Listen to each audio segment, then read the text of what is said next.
January in the Caribbean. Think $300 hotel rooms, fighting for beach chairs, and tours booked solid for weeks. But, 3 weeks earlier? It's half the price. Empty beaches. And honestly, this is what everyone misses.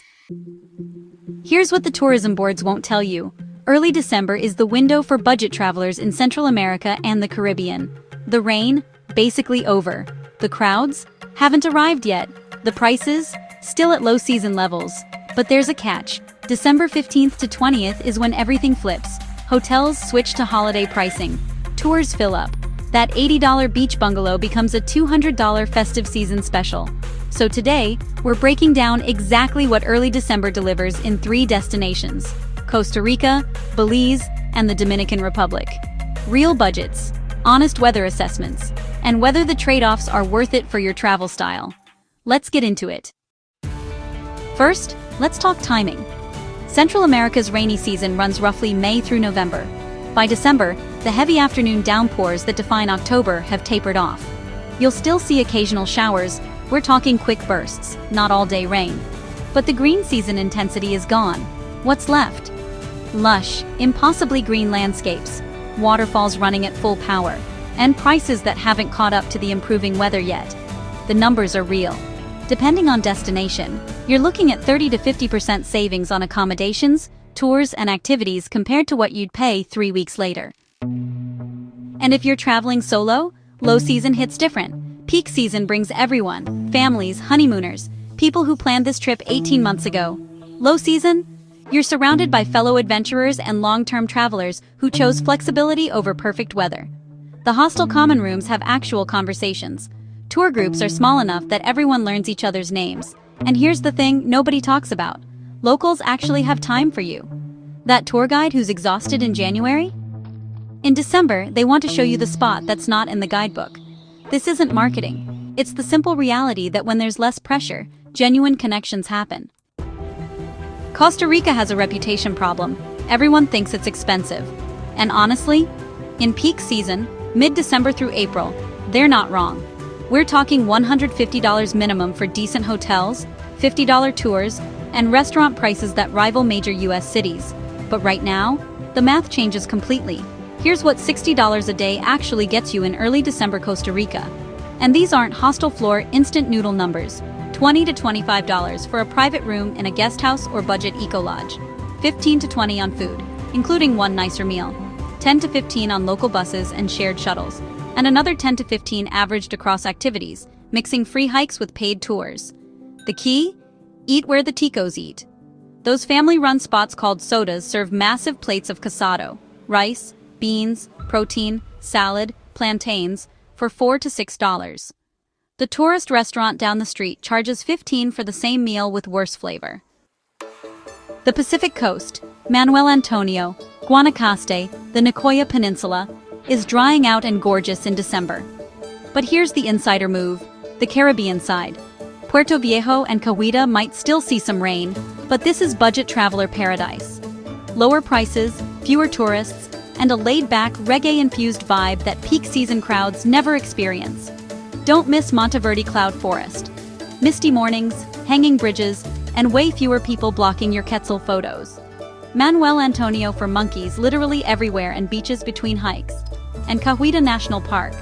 Free admission, snorkeling right off the beach, and sloths in the trees along the path. Weather reality check. Expect 24 to 30 degrees Celsius. That's 75 to 86 Fahrenheit. Mornings usually clear, with possible brief afternoon showers. Locals call it liquid sunshine. Their way of keeping things optimistic. Pack a light rain jacket, embrace the green, and remember, this greenness is exactly why Costa Rica doesn't look like a desert. Belize doesn't get the attention it deserves.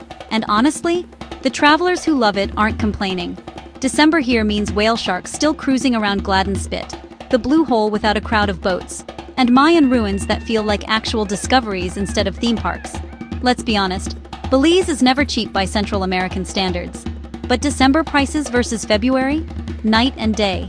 A mid-range week runs you $40 to $60 per night for oceanfront cabanas on Cay Caulker. $25 to $35 daily on food. Local seafood, street tacos, the occasional splurge. And diving? A 2-tank dive that costs $250 or more in peak season runs $150 to $200 now. Here's what makes December specifically worth it. Whale shark season technically runs March through June, but smaller pods hang around into early December. You won't get the guaranteed encounters of spring, but you also won't have 15 other boats at the site. Diving conditions are excellent. Water temps around 27 to 29 Celsius, strong visibility, and the blue hole at its clearest. And the ruins, Karakol, Zunantunich, Lamanai, you might have entire temples to yourself. The humidity has dropped, making jungle hikes actually enjoyable instead of survival exercises. Weather reality. Occasional short rain bursts on the coast, drier conditions inland. Temps stay comfortable at 24 to 28 Celsius. Real talk, if a brief rain shower ruins your trip, low season might not be your thing. If watching a storm roll over the Caribbean from a beachside hammock sounds perfect, you're in the right place. The Dominican Republic offers something rare in the Caribbean, a genuine budget travel scene. While other islands cater almost exclusively to all-inclusives and cruise ship day trippers, the DR has hostels, guest houses, local restaurants, and a culture that extends way beyond the beach. Budget breakdown. And the DR is genuinely affordable. Budget travelers, 15 to 30 on accommodation, 10 to 20 on meals at local commodores and street food, 5 to 15 getting around on guaguas and motoconchos, and 10 to 20 on activities. Beaches are free, waterfalls cost a few dollars. Mid-range, 50 to 80 for boutique hotels, 25 to 40 on food mixing local spots with nicer restaurants, and more for rental car days and guided excursions. Where to go depends on what you're after. The North Coast, Cabaret, Puerto Plata, has that digital nomad testing the water's energy. Kiteboarding, hostels, beach bars, and good conditions by early December. The Samaná Peninsula is postcard Caribbean without resort prices. Waterfalls, empty beaches, and a vibe that feels decades removed from Punta Cana. And Santo Domingo, oldest European city in the Americas. Not a beach destination, but essential if you want more than just sand. One thing most travelers don't know, humpback whale season officially starts in January, but December means pre-season prices in Samaná. Hotels are 40 to 50% cheaper than peak whale season, and if you're lucky, you might spot the early arrivals. Here's the secret low-season veterans know: you don't fight the weather, you dance with it. Morning rule: plan outdoor activities for when skies are clearest. Hikes, beach time, diving. Before noon is your window.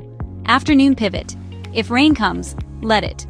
This is when you explore that covered market. Find the cafe with the best storm view, take a cooking class, or just enjoy rain on a tin roof with a good book. Rainy day backups by country. Costa Rica, hot springs, coffee tours, cooking classes.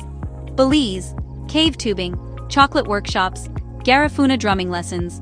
Dominican Republic, colonial zone walks, rum distilleries, indoor markets. Booking strategy for this window. Accommodations. Book now through December 10th for best rates. Many properties flip to holiday pricing around the 15th. Tours and activities. 1 to 2 weeks ahead for specialty stuff like diving.